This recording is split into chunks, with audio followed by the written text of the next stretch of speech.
আজকে আমি আপনাদের দেখাবো যে ইকুয়ালের মাধ্যমে আপনারা কি করে আরও সহজে জিনিসগুলোকে হাইলাইট করতে পারবেন। কন্ডিশনাল ফরম্যাটিংয়ে গিয়ে ইকুয়াল টুতে গিয়ে আপনারা যদি অ্যাবসেন্ট অথবা প্রেজেন্ট যেটা লিখবেন, লিখে কালার ক্লিক করে আপনারা যদি ওকে করেন, তাহলে আপনাদের যে ক্রিয়েটেড টেবিল আছে সেখানে আপনার ওগুলো হাইলাইট হয়ে যাবে। তবে প্রথমে কিন্তু টেবিলের যে অংশটা হাইলাইট করতে চান সেটা কিন্তু আগে কপি করতে হবে ফার্স্ট, দেন কন্ডিশনাল ফরম্যাটিংয়ে গিয়ে ইকুয়াল টুতে গিয়ে টাইপিং করবেন যে এটা আমার চাই, নিয়ে কালার সাজেস্ট করে ওকে করবেন, তাহলে হয়ে যাবে।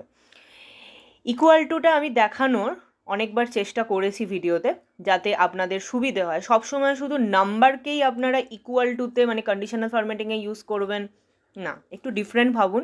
দিশা মানেই নতুনত্ব। তো ইকুয়াল টুকেও আপনারা নাম্বার ছাড়াও কোনো টেক্সটের জন্য আপনারা কিন্তু এইভাবে ব্যবহার করতে পারেন।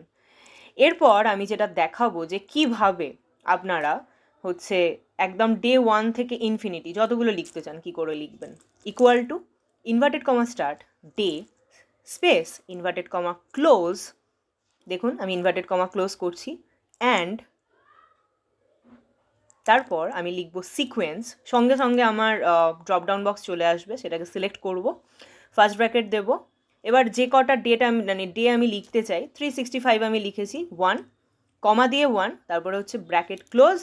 ক্লিক করলেই আমার ডে 1 থেকে 356 অবধি আমার কি হবে চলে আসবে। আমি আবার একবার করে দেখাচ্ছি আপনাদের সুবিধার জন্য, এটা দেখতে থাকুন। একদম 365 ডেজ অবধি আছে। আবার আমি করছি ইকুয়াল টু না, ইকুয়াল টুর পর আমাকে কি দিতে হবে, ইনভার্টেড কমা দিতে হবে, তারপর ডে লিখতে হবে, স্পেস দিতে হবে, ইনভার্টেড কমা ক্লোজ করতে হবে, তারপর অ্যান্ড দিতে হবে, তারপর সিকোয়েন্স লিখলেই আমার ড্রপডাউন বক্স চলে আসবে, সেটাকে ক্লিক করেই ফার্স্ট ব্র্যাকেট, তারপর আমি যে কটা ডে লিখতে চাই, যেমন আমি এখানে দিয়েছি 1020 কমা 1 ব্র্যাকেট ক্লোজ এন্টার, আমার একদম 1020টা ডে সঙ্গে সঙ্গে চলে এলো।